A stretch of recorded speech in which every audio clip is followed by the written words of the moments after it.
everything he can to educate and help people that need it. And that is, of course, recovery and addictions. A former addict himself, Paul Simmons, born in 1978, lived in Lockleys until he was a teenager, and at 16 he went through so much, and he'll be able to tell his story better than I can. So Paul Simmons, thank you so much for joining us on Ujima Radio. How are you? I'm really well, thank you for having me. There you go, microphone, I can't even speak.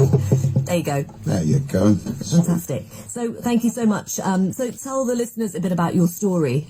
So, like you said, my name is Paul Simmons. I go under the name of Paul Addict Mentor now. Born and bred Bristolian. Born and bred Bristolian. Yeah.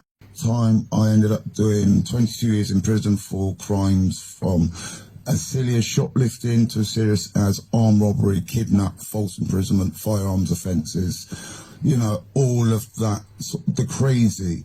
And whilst I was away doing those years, I got myself re-educated. I did every single course available to me throughout the prison system. I then went on to do an access to higher education, which got me access to the Open University. So I got myself a degree in health and social care.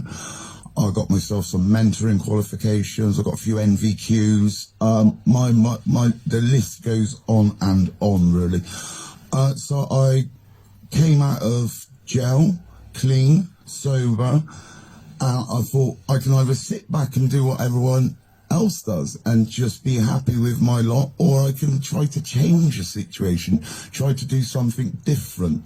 So I thought up the non-active approach, because I'm a non-religious, I'm non-spiritual, so I found the 12-step NAA approach to recovery quite difficult, and I kept on failing all the time. So I followed my own recovery system. It's called the non-active approach. It encompasses it's a holistic approach to recovery, basically.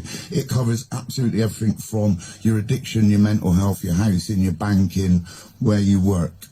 Honestly, I feel really emotional talking to you, because I just think, you know, you're absolutely inspiring. Your work is incredible, and you got yourself your education.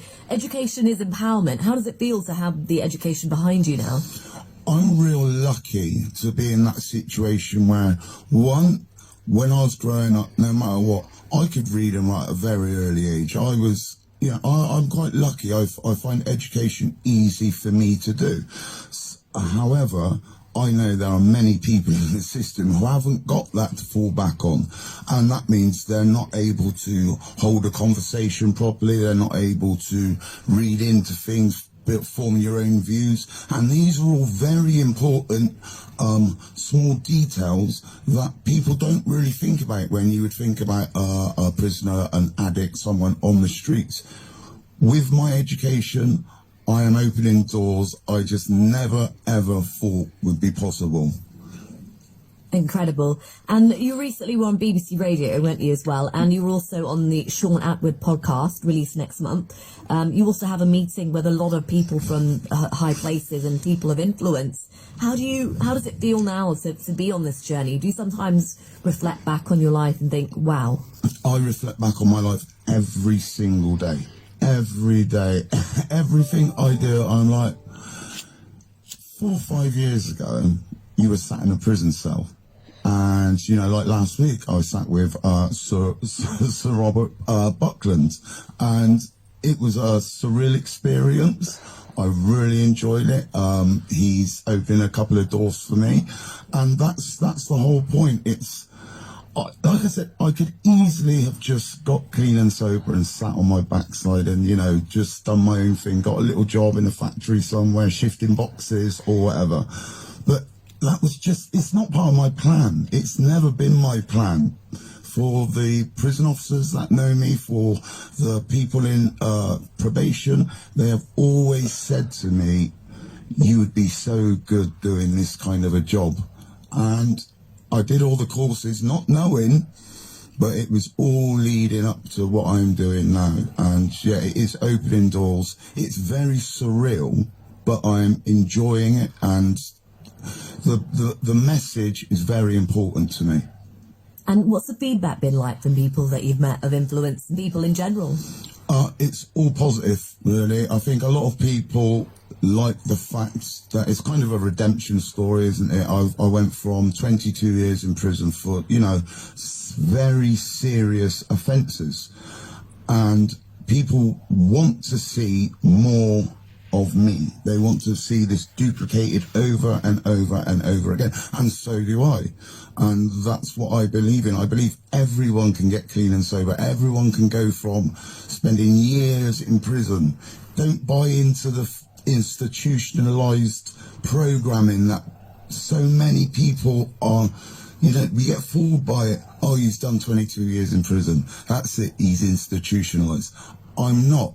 I have many mental health issues due to the time I spent incarcerated. But, it's all about pushing yourself forward all the time and trying to create a more positive environment for everyone. Do you believe, in terms of the approaches in our prisons, do you think that we should have take a different kind of approach? There was a documentary about a prison, I can't remember which country it was, but they really did. They treated the prisoners like family, and it really changed the way that the inmates were, the prisoners were. They were so much nicer to one another. There was that kind of respect, that mutual respect that probably wasn't shown through their childhood, that wasn't there to begin with. So it was it was a real shock, actually. It was almost like, is this real? Can this really happen? Do you think maybe having those kind of strategies in our prisons would help? It would definitely help. At the moment, I will be completely honest, there is such a barrier in between what I saw in prison and what prison officers see. It's such a big gap. Prison officers at the moment, their role is to unlock, secure the wing and secure themselves. Now, many people will back me up on this situation. I'm not saying UK prison officers are not, trying their best, because they're in a very, very difficult situation, dealing with some of the most dangerous people in the country. And I get that. But you need to be building walls together. Do you know what I mean? You need to be building relationships. There's a new program that's been taken up across the country. It's called the Key Worker Program. Now, each prison officer is supposed to spend 45 minutes a week with their allotted prisoner. So you got inside scoops with me, Yes. So that's what they're supposed to do. Now, I know that doesn't happen. It's not feasible to happen because, prison officers are stretched to their very limit. They're not, they're not entitled to strike. They're not entitled to kick up and moan about it. But at the same time, I think the system is broken it's just lock them up, get them to their end date and kick them out the door.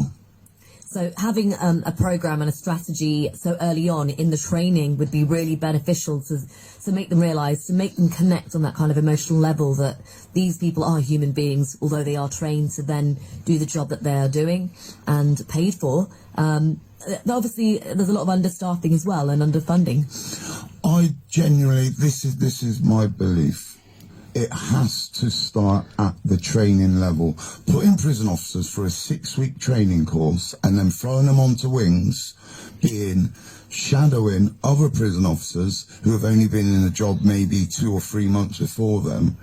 It's bad teaching bad, unfortunately. So if you go back to the beginning of their training and say a part of their training was to come and sit and listen to a talk with me, or someone like me who's not only been in the system but could see what's wrong, and even though all of that happened, I've still come out and I'm still able to do what I'm doing daily. Like I said, I live stream daily, all of these things I do despite the treatment. And I will say despite the treatment in prison, because there's some very, very dark stuff that happens behind the prison walls. I spent a lot of time up the road in Moorfield, HMP Bristol, and it's not great. It is nothing like anyone would think it is.